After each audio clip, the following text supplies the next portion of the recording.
Passé de 24 minutes, Juma Moubarak et vendredi saint à toutes et à tous. Notre tour d'horizon de la presse de ce vendredi, c'est avec Pape Malik Cham. Pape Malik, bonjour. Bonjour Aïcha. À la une du journal de ce matin, que pouvons-nous retrouver? Aïcha, nous pouvons retenir avec la une des Walf Quotidien qui titre sur l'incident entre les États-Unis d'Amérique et le Sénégal.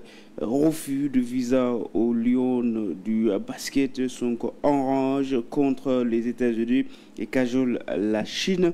Yorodia a réagi. Notre Premier ministre est incapable de se hisser à hauteur qu'exige ses fonctions. Adam Agaï, Sonko doit se calmer. Voilà, Diouf Bodian, le directeur du port autonome de Dakar, dans les relations internationales, le respect s'arrache. Le quotidien avec une guerre entre Guy Marius Sagna et ses collègues. Guy renverse la table sur le fonctionnement de l'Assemblée nationale. Il dénonce la distribution de secours au corps, de billets pour les pèlerinages, etc. Il critique l'achat de véhicules pour les députés. Ismaël Diallo, député de PASTEF et vice-président de l'Assemblée nationale. Guy a son propre agenda. Il n'est pas celui qu'il prétend être. Le journal aussi lâche.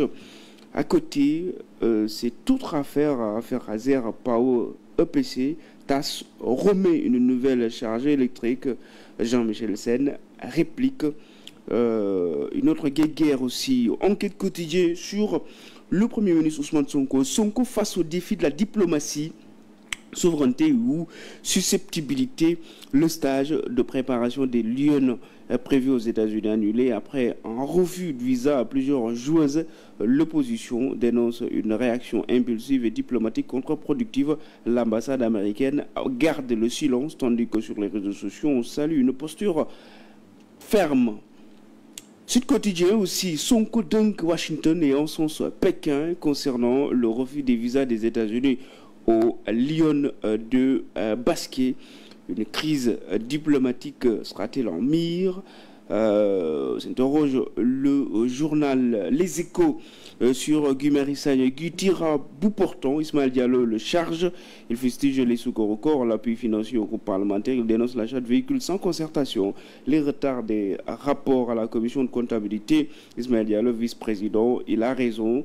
Il a son propre agenda et ce n'est pas un secret. Rien ne me surprend de lui. Le journal aussi est revenu sur l'affaire Ndeye Saly Diop qui démontre les accusations une par une.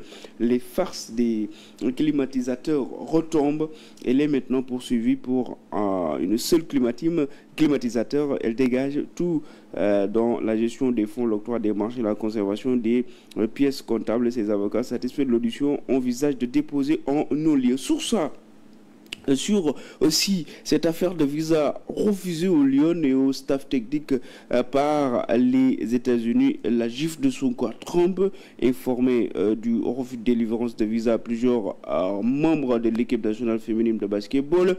J'ai donné instruction au ministre des Sports d'annuler purement et simplement le stage au Sénégal, nous dit le Premier ministre Ousmane Sonko. Thierno Alassane Sall qui revient à la charge après le communiqué du ministère des Finances et du budget sur les primes de la SONAC.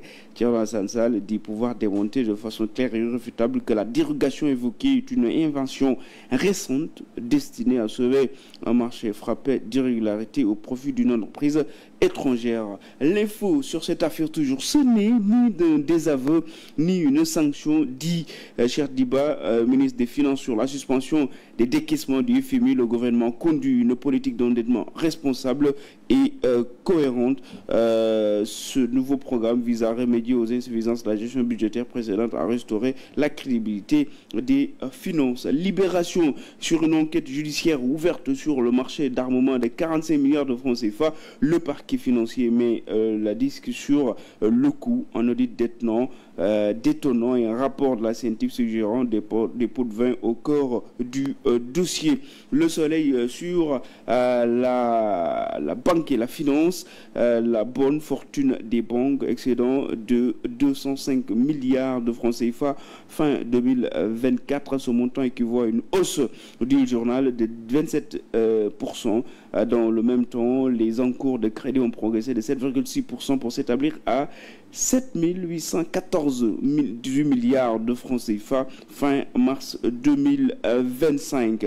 L'observateur sur plusieurs choses. En résumé, 2 influenceuses et une infirmière arrêtées par la cybersécurité pour exercice illégal de la médecine en stock colossal de produits pharmaceutiques comprenant de la lidocaïne utilisée pour anesthésier du lipolab destiné à brûler les graisses et les seringues à insuline. Saisi l'OFNAC sur la piste d'une affaire explosive concernant un détournement de deniers publics. À Ziguinchor, enquête exclusive Naboulaye, la survie de l'ombre d'un crime, récit d'un exil intérieur après le meurtre de Technopole concernant le danseur tué Aziz Dabala. On termine avec un grand portrait sur un jeune international sénégalais, Mamadou Lamine Camara, le butsquet des Lions, meilleur étranger du Maroc, depuis réussi en sélection. Le journal nous dit que c'est fou, comme le football va très vite.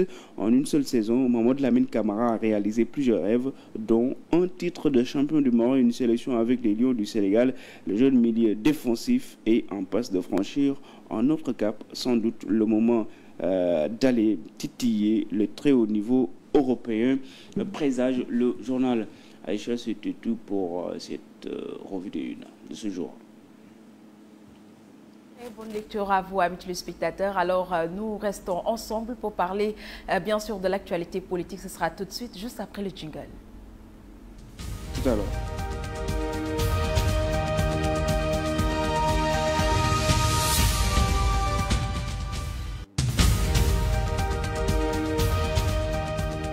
La page d'information se poursuit de plus belle avec Pape Malick.